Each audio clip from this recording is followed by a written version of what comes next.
tous, bonjour les 3E, bonjour les 3F, et bonjour à tous les troisièmes que ça intéresserait. Nous allons aujourd'hui parler des fonctions linéaires et des fonctions affines.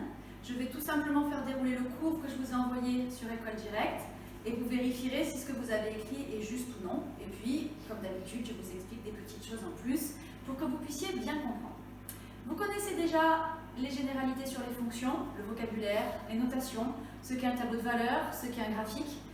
Tout ceci va rester évidemment vrai et vous allez l'utiliser ici dans l'étude de ces fonctions, qui ne sont pas les fonctions les plus difficiles, vous allez voir. Ce sont des fonctions que vous connaissez même pour la plupart sans que vous ne le sachiez. Les premières fonctions, ce sont les fonctions linéaires. Le tout petit exercice que je vous ai donné là-dessus est très très simple.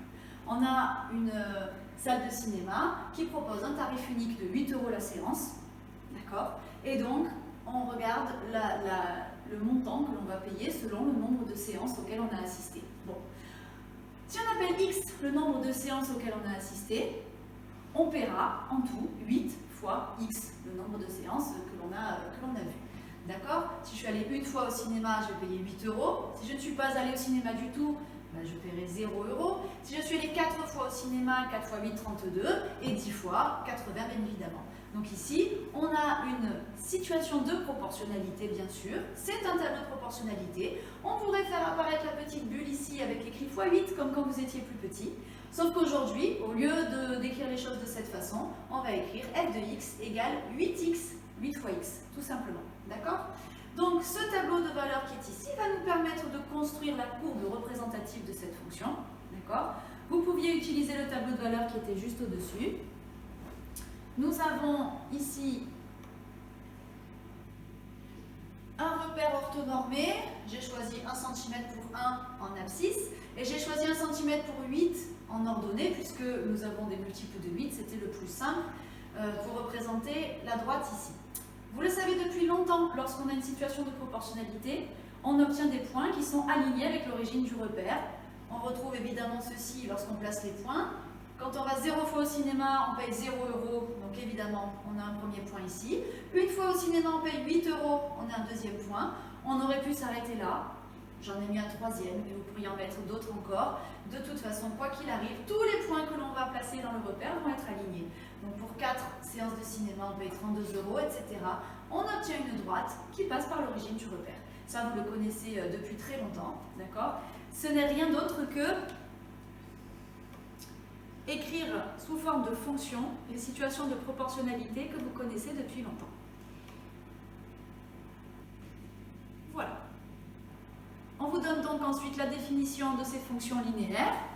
Donc une fonction linéaire, c'est une fonction qui transforme les nombres en les multipliant tout simplement par un nombre fixe qu'on appelait coefficient de proportionnalité. Ici, on va l'appeler A, d'accord? C'est le coefficient qui multiplie x. La fonction f, c'est la fonction qui a x associe a fois x. Par exemple, ici, on a la fonction f qui a x associe 3x.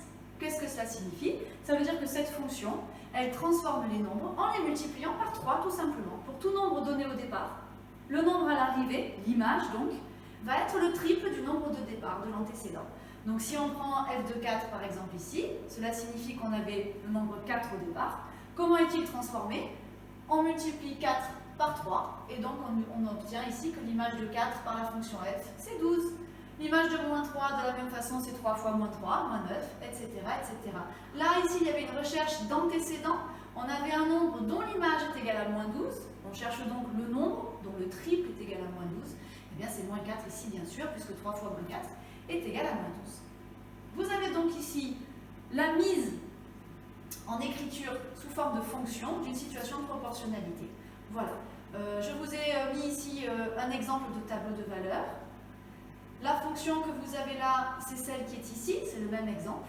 Donc si on prend des valeurs de x au départ, alors ici j'ai pris par exemple moins 2, 0, 1 et 3, on aurait pu prendre n'importe quelle autre valeur bien sûr. Si je veux compléter ce tableau de valeurs, je n'ai qu'à multiplier les nombres de départ par 3. Et donc vous obtenez ici les images de ces différentes valeurs de départ. Voilà. La représentation graphique d'une fonction linéaire, c'est une droite qui passe par l'origine du repère. Si on représentait ici cette droite, on obtiendrait là aussi une droite qui passe par l'origine du repère.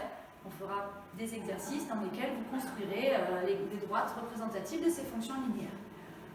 Voilà, les fonctions linéaires, c'est très simple, vous les connaissez depuis longtemps. On va maintenant passer à l'autre forme de fonction dont la représentation graphique est une droite. Ce sont les fonctions affines. Alors, ces fonctions affines. Si je trouve... Tac, tac, tac, tac, tac, le début. Voilà.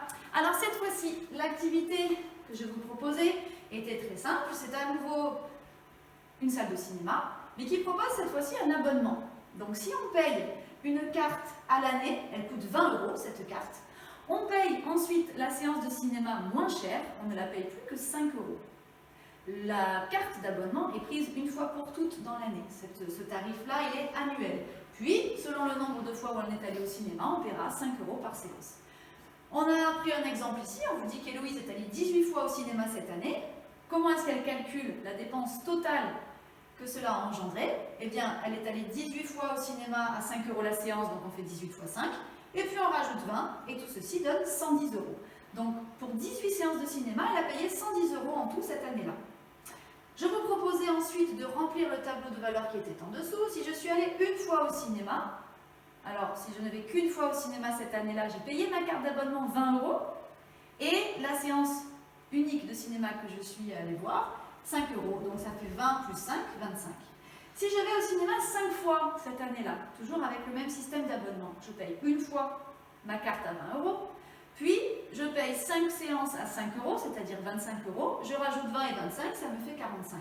Et ainsi de suite, 9 fois au cinéma, je fais 9 fois 5, 45, plus les 20 € de la carte d'abonnement que je paye une fois pour toutes, 65 €, etc., etc. On obtient un tableau de valeur ici, qui n'est pas un tableau de proportionnalité, vous l'avez remarqué, tout simplement parce que lorsque je vais par exemple 5 fois au cinéma, je ne paye pas 5 fois plus cher que lorsque je n'y suis allée qu'une fois. Pourquoi il n'y a pas de proportionnalité ici?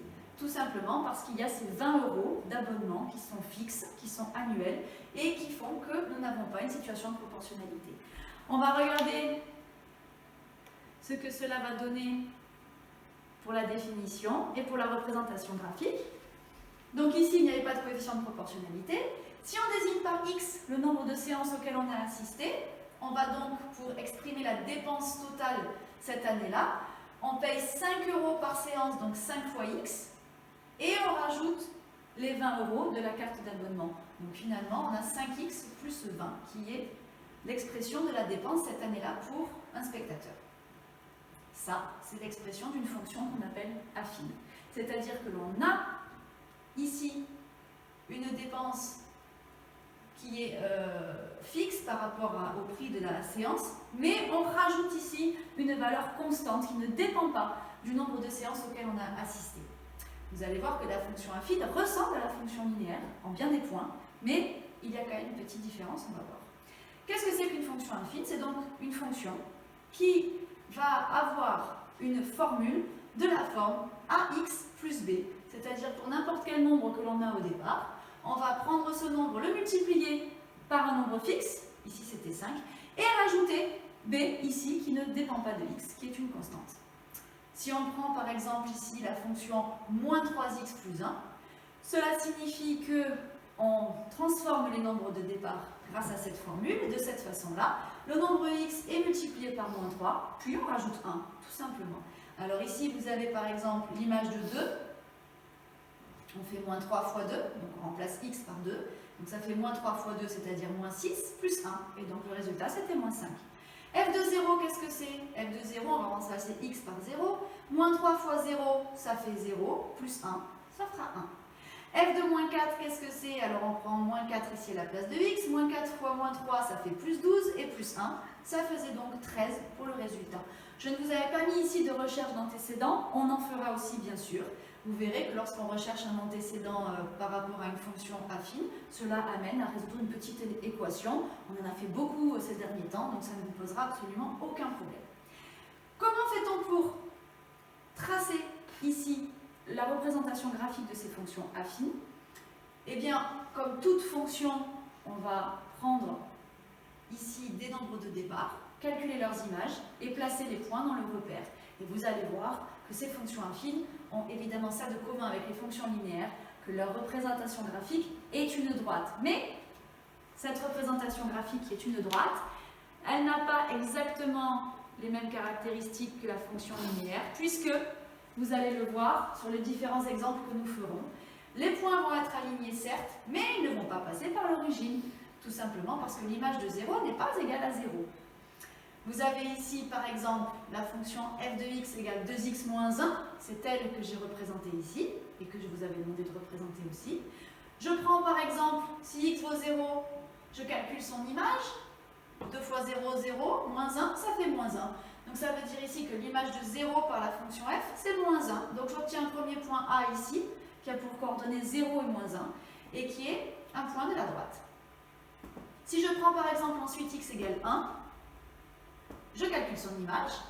L'image de 1, f de 1 ici, ça va faire 2 fois 1, 2, moins 1, 1. Donc l'image de 1 est égale à 1.